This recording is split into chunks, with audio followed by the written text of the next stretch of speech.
It's your $2 Tuesday movie critic here today, and I'm going to be reviewing the movie The 100-Foot Journey. Now, this movie came out recently, and it stars Helen Mirren as Madame Mallory, Puri as Papa, Charlotte Le Bon as Marguerite, and Manish Dayal as Hassan. And I know I probably kind of messed those up a little bit, but I hope not too much. But I just have to say, I really enjoyed this movie. It was not really, I can't fit it into one genre. And the reason I say that was, it was not like hilarious enough to be a comedy for me, but it wasn't so deep and embedded and stuff to be a drama. It had a bit of everything. There was laughter, there was sentimentality going on, there was even a bit of tragedy in it as well.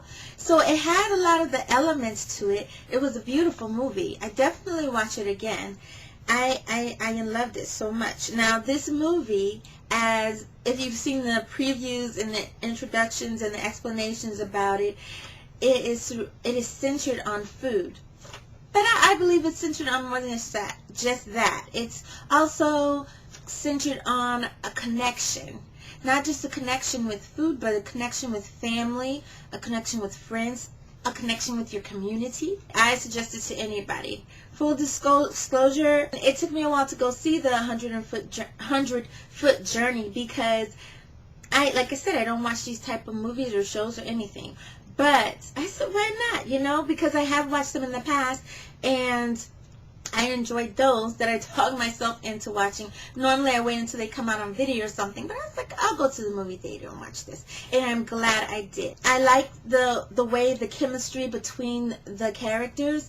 You know, Helen Mirren, she, you know, kind of comes off very harsh, but very French.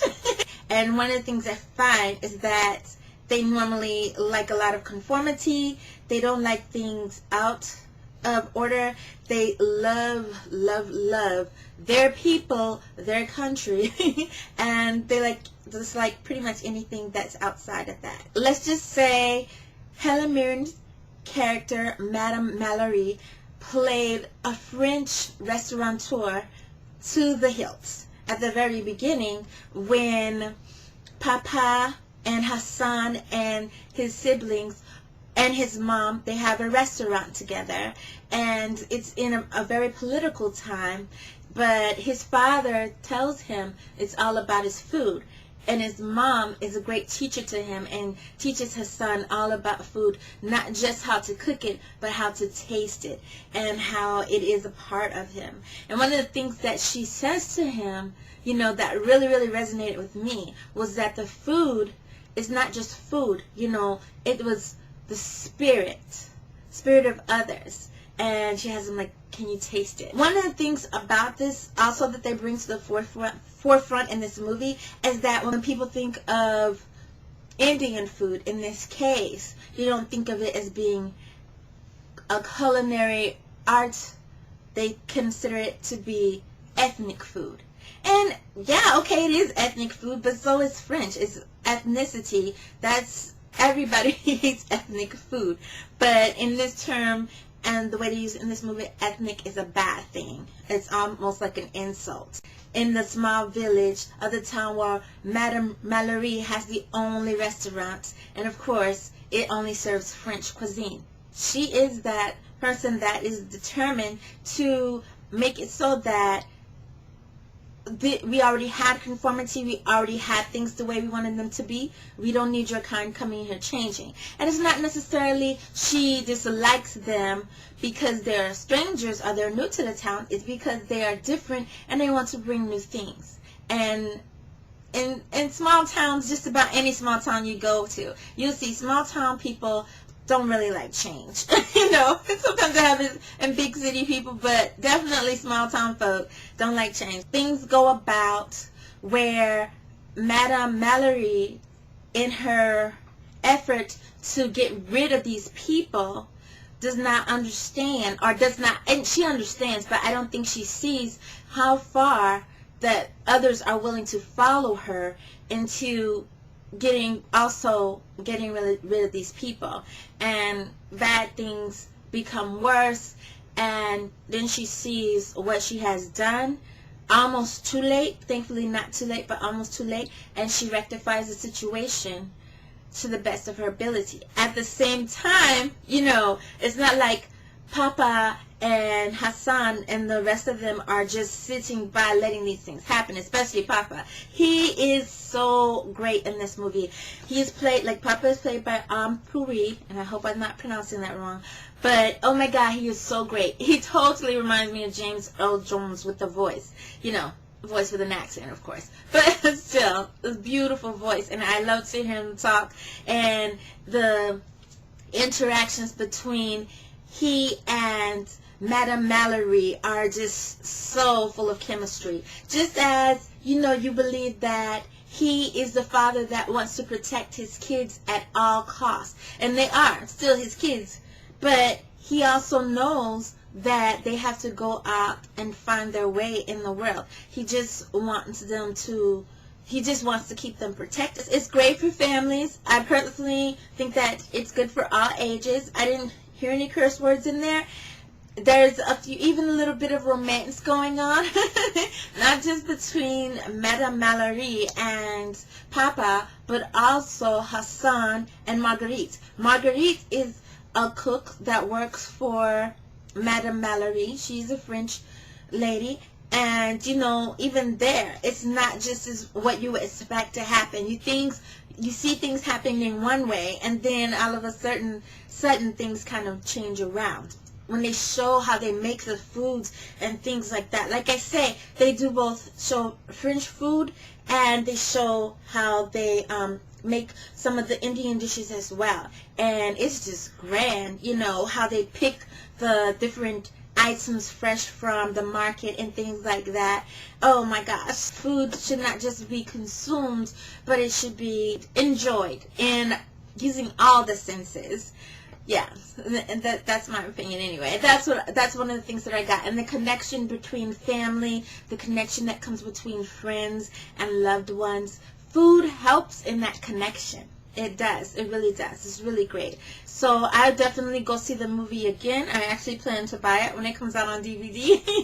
And I would recommend it to anyone. I think anybody that watches it will really love it, especially if they are a fan of the culinary arts. It is really beautiful to be seen. Now, I have my two old school movies, and I have to say that these are not as old school as my usual movies because they were both made in the new millennium. But they are over a decade old. So, alright, the first movie that I have is Choclat. Let's see. This one stars Johnny Depp, Juliette Binoche, Judi Dench, Alfred Molina, and Lena Olin. Choclat came out back in 2000, so at the very beginning of the millennium.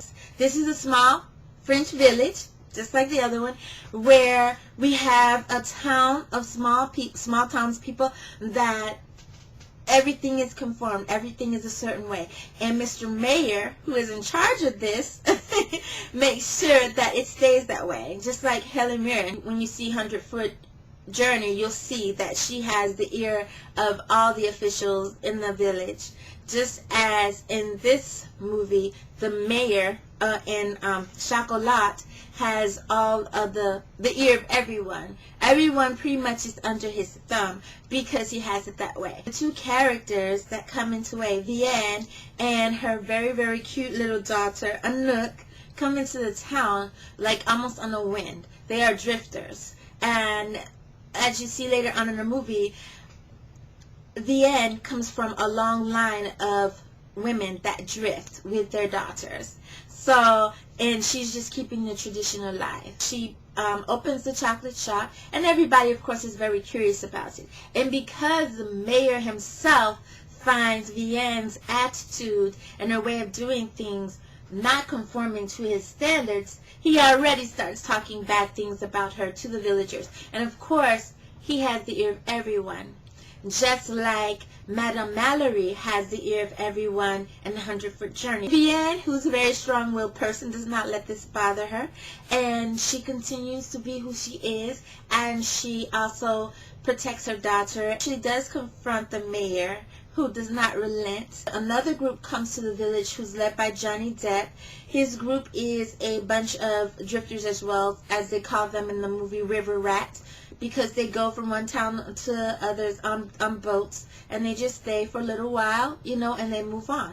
And because they are not what is considered decent folk, they are, you know, shunned, and the mayor does his best to keep them from staying in their town as well, or from them allowing them to come into the town and be welcome. Now, the chocolate that Vivienne sells seems to have some type of magical powers, and all Vivienne is trying to do is trying to help everyone and let them know that difference is not a bad thing, but it does cause her problems, and you end up seeing that she's not some type of enchantress or anything like that. She's a regular woman that is just trying to make a home for her daughter, and because they are drifters, it's always hard, and the yearning of the wind to keep them moving always seems to grab hold of her, because it's easier to keep moving than to try to get people to accept her and her daughter.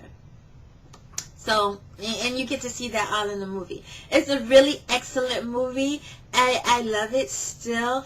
It's good to see all the characters and how they have such chemistry with each other. And, you know, after seeing Johnny Depp in movies plenty of years, I really forgot how good looking he was. He's very handsome in this movie. The mayor does not stop his protest against Vivienne and her family and Rue and his group from being away from their small village.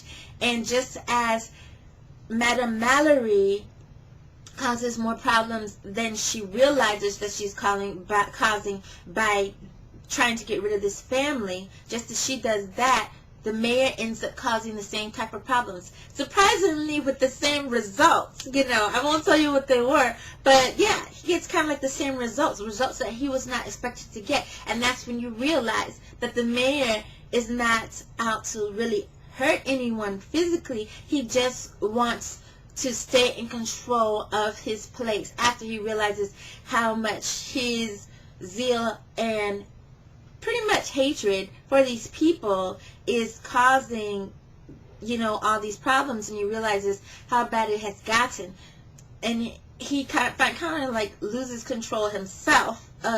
He realizes that he's lost control of the situation, so he loses control of himself, and then he comes to his senses.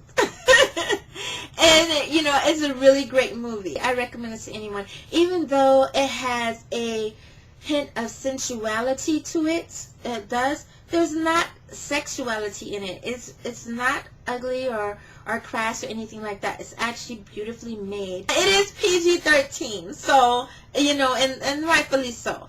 But it's a beautiful movie. The chemistry between the people is wonderful. Wonderful acting. It has some message.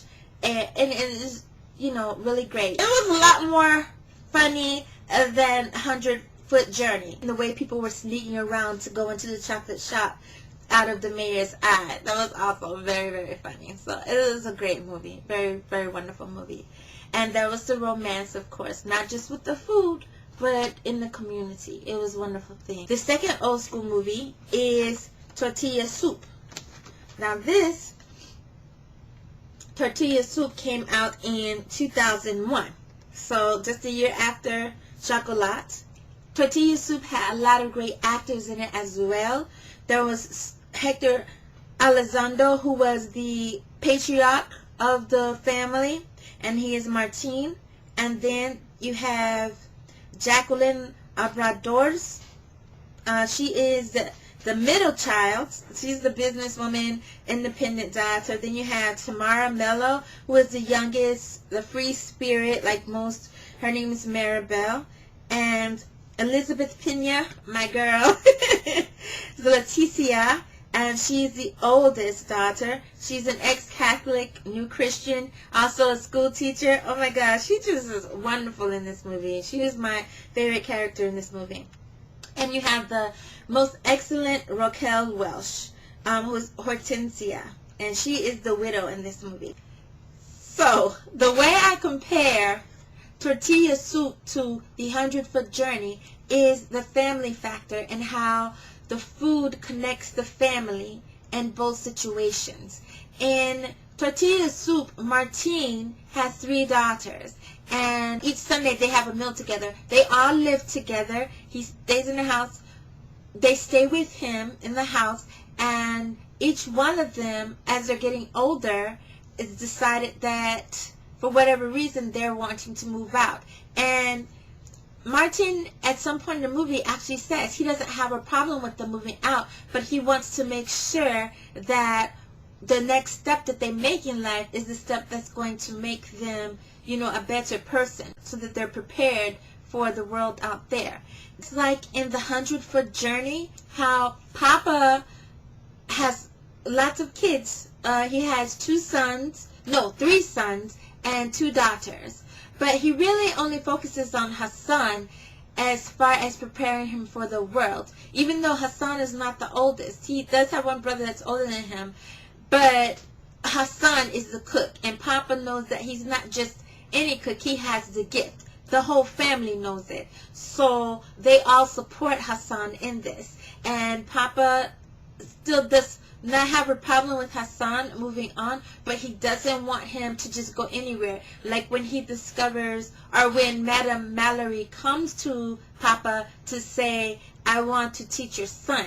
And this has been his enemy for so long, and he wants to make sure that what she's doing not only helps Hassan, but she has good intentions for his son. Because that's what he wants for him. Food is like the thing that helps Hassan to actually go towards greatness. Just as in Tortilla Soup, the patriarch, who is Martin, is a great chef himself.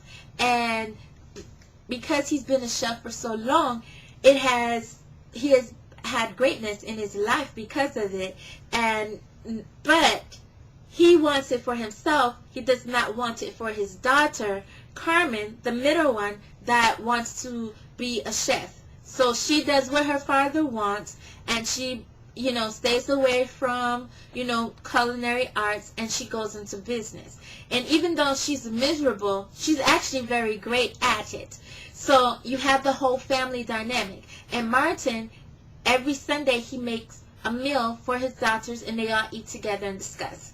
Even though on their Sunday meal, somebody always has a crazy announcement, or Leticia, Leticia has her very interesting prayers. So it's a very, very funny movie.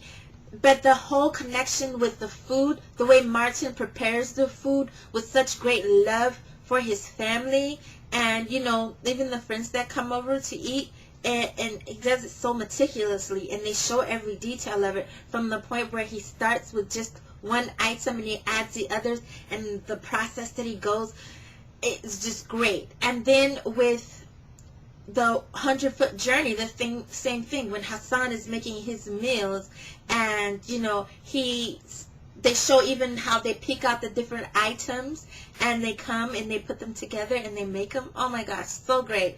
I do believe that Tortilla Soup has better food scenes as far as preparing than any of the other movies, but the 100-Foot Journey is a very close second. So the family dynamics and the food connection with family and love is the way that I compare those 2 movies together. They bring in Raquel Welch, who, by the way, was a bombshell. In this movie, she's 61 in this movie. She doesn't look a day over 40, if that. I mean, she's just gorgeous. And, you know, of course, her character in this movie is not so attractive. She's actually has nothing nice to say about anyone or to anyone. And I think she tries to mean it in a helping way, but it just comes out as being, oh my gosh, could you please leave me alone, lady? So yeah, her character is not very pleasant in this movie, but she's still gorgeous. So those are my 2 old school movies for a 100-foot journey. And I hope you like them. I hope you get a chance to see them. I recommend all 3. So, thank you. I will see you next time. If you have any other comments, something you thought that a movie that you thought better compared to a 100-foot journey, go ahead and write it down at the bottom of the screen. And I'll see you next time.